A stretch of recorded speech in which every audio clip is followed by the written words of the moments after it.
Hey everyone, my name is Nolan and welcome back to another Marvel Rivals guide. In this guide, I'm going to be showing you guys how you can play as Doctor Strange, arguably the best Vanguard in the game. He's not too difficult to use, but there are just some ways that you can pair his abilities together to maximize your performance and get the most out of the character that some people just may not know about. So stick around and I'll show you guys all the little nuances that will help you master this character.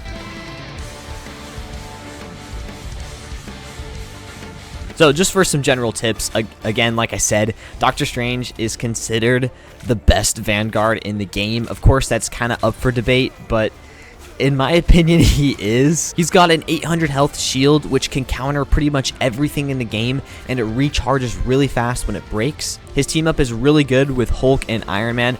He doesn't really get that much of a buff from it, but it's still a good team up. And while he's not too difficult to use, his attacks can be comboed in a way that not a lot of people know, which just really increases his damage and performance. And some people might not know how to combo that. So the character's performance really comes from like the combos that you can get out of him. So I'll go more into that when I talk about his abilities. But yeah, also as a Vanguard, you kind of want to be in front of the other players on your team, absorbing a lot of the damage, especially with your shield. It's just kind of going to be your responsibility to absorb most of that damage. It's kind of hard to go more in detail about all that without getting into his abilities, so let's just do that right now.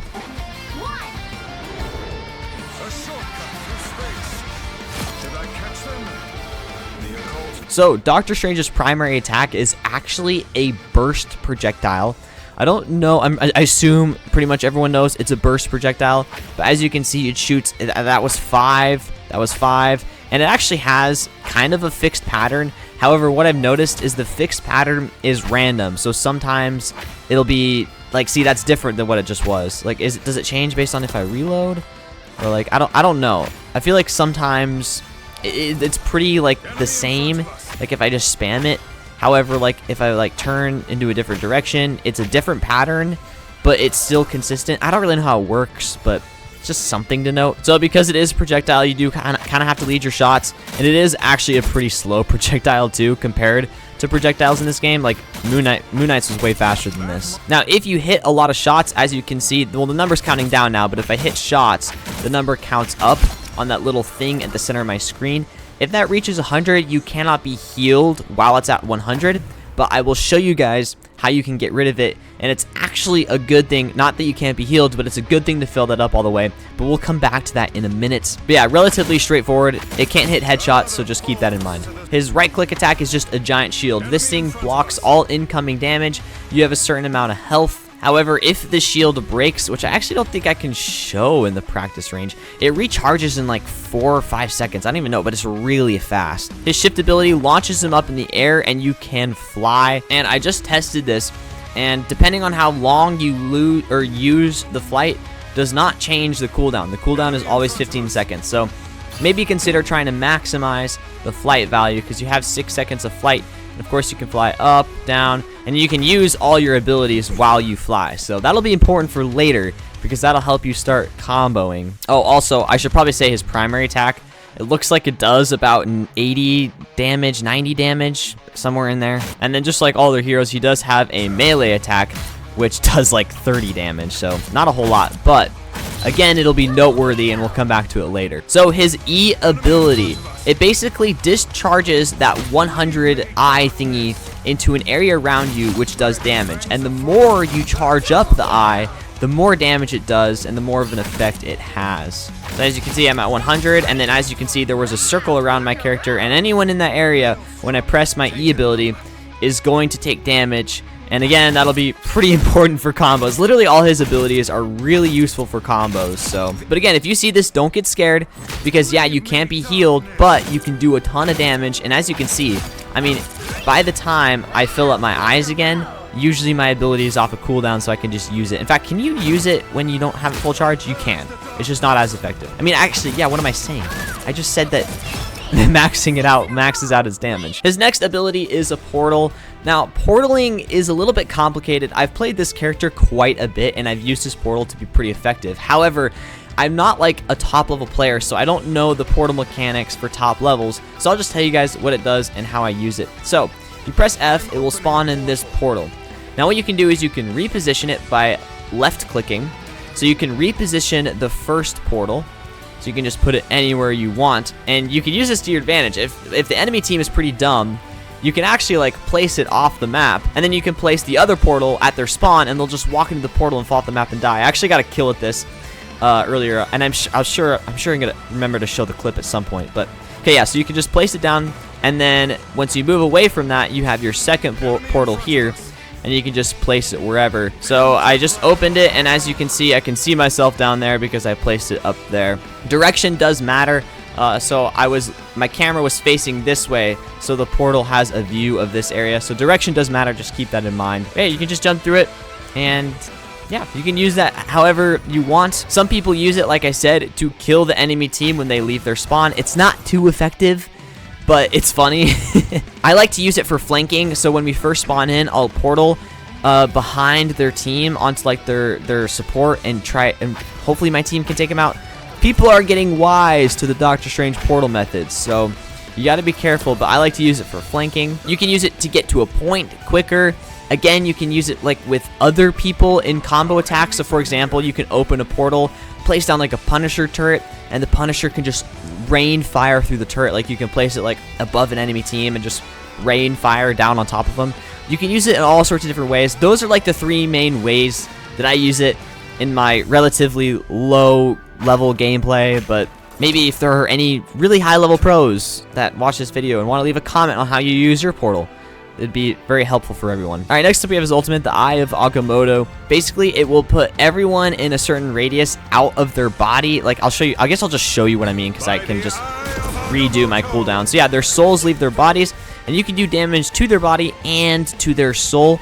And any damage you do to their soul will be transferred back to their body. Also, the player will not be able to move when you do this. So yeah, you can just walk up to them, and you definitely want to use this in order to take down their supports or people who are low on health. If you use this against a take, you're probably not going to be able to kill them. So yeah, it's pretty good, but again, the combos you can use with this are really good. So, without further ado, let's start getting into some combos right now.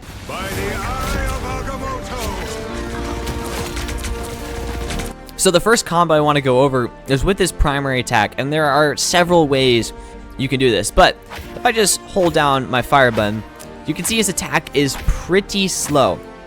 However, like I mentioned earlier, he has a melee, which is pretty fast, so what you can actually do is combo those two together, and what you can see is basically you can use the melee in the cooldown of your regular fire, which can just greatly increase your damage output. But if you were paying attention there, what you may notice is that I used my melee too fast at one point and only got 2 bullets out. So you really have to be careful and make sure you are maximizing the damage you are outputting. So you have to be able to be aware of how many bullets you're shooting. That way you can maximize your damage. And it's really easy when you're close to somebody, but it can be pretty hard when you get farther away. However, that's when you can implement the shield. If you're far away and you want to block incoming damage, what you can do is shoot, swap to shield, shoot, shield, and you can just kind of keep doing this. Now, of course, you may still get hit while doing this, but it just offers some protection for not only you, but also your team. So it's just a nice way to start pushing people. Now, if you're really good at the game, you can do all three. You can attack, melee, shield, and I'm honestly just not that good. Like, people can do it where they're redoing their cooldowns, and it's like, ooh, it's really sweaty, and it takes a lot of skill, but you can do it. It's possible.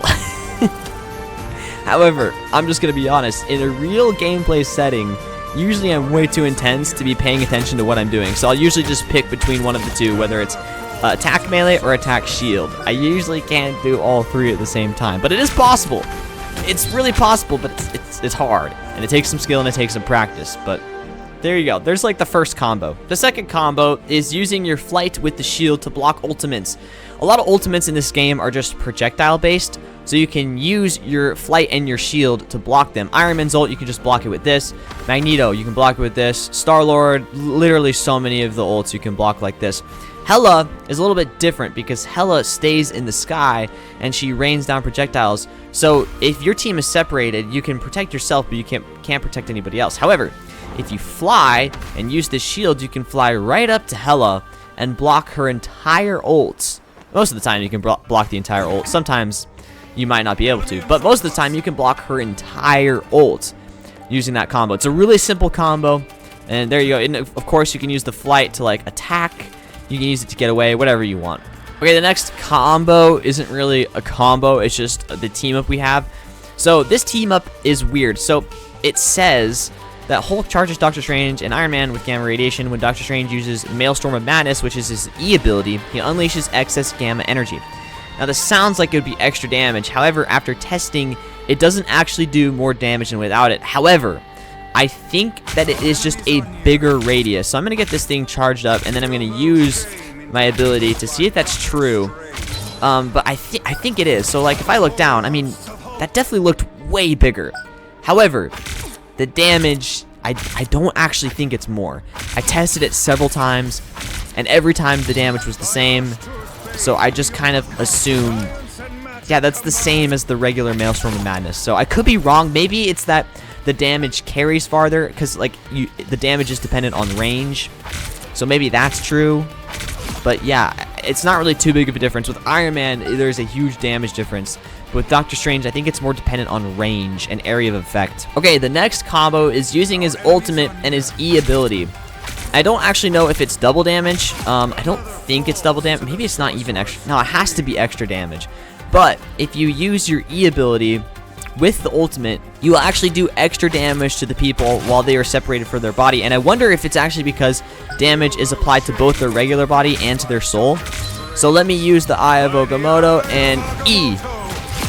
Okay, I was able to kill him. So yeah, you can kill him using your E ability. Now my ability did start to cool down a little bit, but that's just because I wasn't fast enough. If you're really good at the game, you'll be faster than I am, and you'll be able to maximize your damage. But I don't have a lot of experience with this, so gonna have to do a little bit of practicing. Eye of Agamotto, and boom! There, now I maximized it. Okay, Eye of Agamotto, go! E! Ooh.